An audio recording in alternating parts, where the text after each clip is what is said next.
Bismillahirrahmanirrahim. Assalamualaikum warahmatullahi wabarakatuh.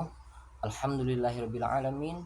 Wassalatu wassalamu ala asyrafil anbiya'i wal mursalin wa ala alihi wa sahbihi ajma'in. Amma ba'du.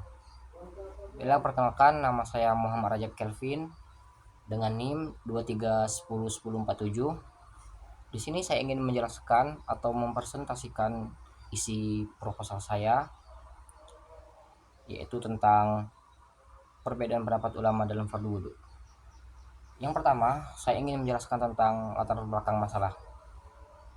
Wudhu merupakan suatu kewajiban bagi orang yang sudah akil balik ketika akan melaksanakan sholat atau ketika akan melakukan sesuatu yang keabsahannya disyaratkan harus berwudhu, seperti tawaf di Ka'bah.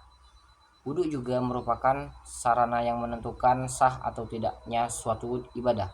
Sebagaimana Allah berfirman dalam Al-Quran surat Al-Ma'idah ayat 6 yang artinya, hai orang-orang yang beriman, apabila kamu hendak mengerjakan sholat, maka basuhlah mukamu dan tanganmu sampai dengan siku, dan sapulah kepalamu dan basuh kakimu sampai dengan kedua mata kaki. Dan jika kamu junub, maka mandilah. Dan jika kamu sakit atau dalam perjalanan atau kembali dari tempat buang air atau menyentuh perempuan, lalu kamu tidak memperoleh air, maka bertayamumlah dengan tanah yang baik atau tanah yang bersih. Sapulah mukamu dan tanganmu dengan tanah itu. Allah tidak hendak menyulitkan kamu, tetapi Dia hendak membersihkan kamu dan menyempurnakan nikmatnya bagimu, supaya kamu bersyukur. Quran Surat Al-Ma'idah ayat 6. Yang kedua, tujuan dan kegunaan penelitian. Yang pertama, tujuannya yaitu untuk mengetahui fardu wudhu menurut 4 mazhab, untuk mengetahui sebab-sebab pendapat ulama mazhab dalam fardu wudhu.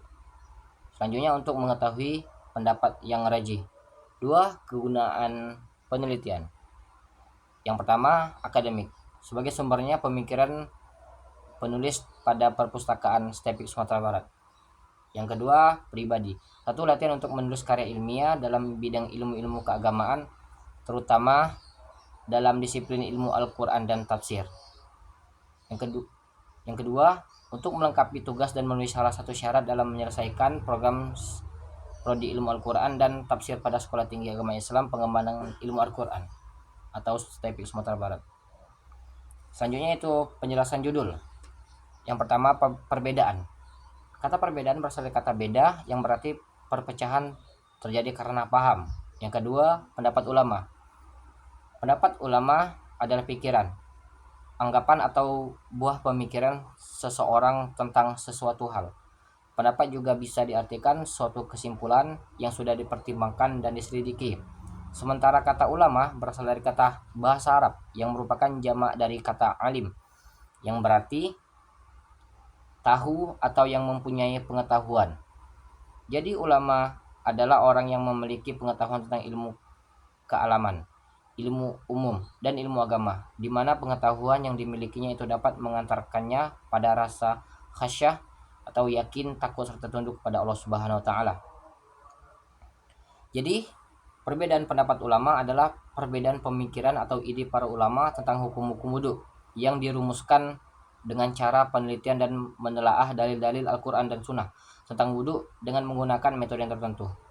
Fardu adalah sesuatu yang diwajibkan atau kewajiban. Wudhu menurut bahasa berasal dari kata bersih dan indah. Wudhu menurut istilah adalah satu cara untuk menghilangkan hadas kecil, dilakukan tatkala ingin mengerjakan sholat dan ibadah-ibadah yang lain. Wudhu sebagai salah satu syaratnya, sehingga ibadah-ibadah yang lain tersebut tidak sah apabila pelakunya tidak dalam keadaan suci atau dalam tidak keadaan berwudhu. Para fuqaha mengartikan wudhu sebagai kegiatan bersuci, menggunakan air dengan cara membasuh muka, membasuh tangan, menyapu kepala dan dua kaki yang diawali niat. Jadi fardu adalah sesuatu yang harus dan juga yang harus dilakukan dalam berwudhu. Selanjutnya, sistematika penulisan. Dalam penulisan ini membagi pembahasan ke dalam 4 bab, di mana masing-masing bab mempunyai spesifikasi pembahasan mengenai topik-topik tertentu, yaitu sebagai berikut. Yang pertama merupakan pendahuluan, yaitu uraian global tentang materi yang akan dibahas terdiri dari latar belakang masalah, perumusan masalah, tujuan dan kegunaan penelitian, tinjauan kepustakaan, metodologi penelitian, dan sistematika penulisan. Yang kedua, menjelaskan tentang tinjauan umum tentang wudhu. Dalam bab ini terdiri atas 4 subbab yang meliputi pengertian wudhu, dalil-dalil tentang wudhu, pengertian fardu dan pembagiannya, serta asbabul iktikafi fuqaha.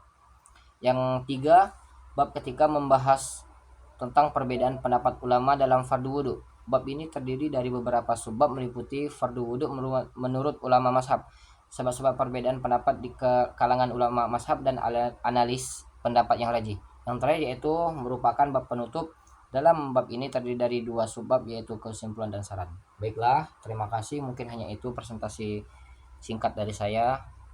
Apabila ada kata yang salah, mohon dimaafkan. Kepada Allah saya menampun. Wabillahi taufiq wal hidayah. Assalamualaikum warahmatullahi wabarakatuh.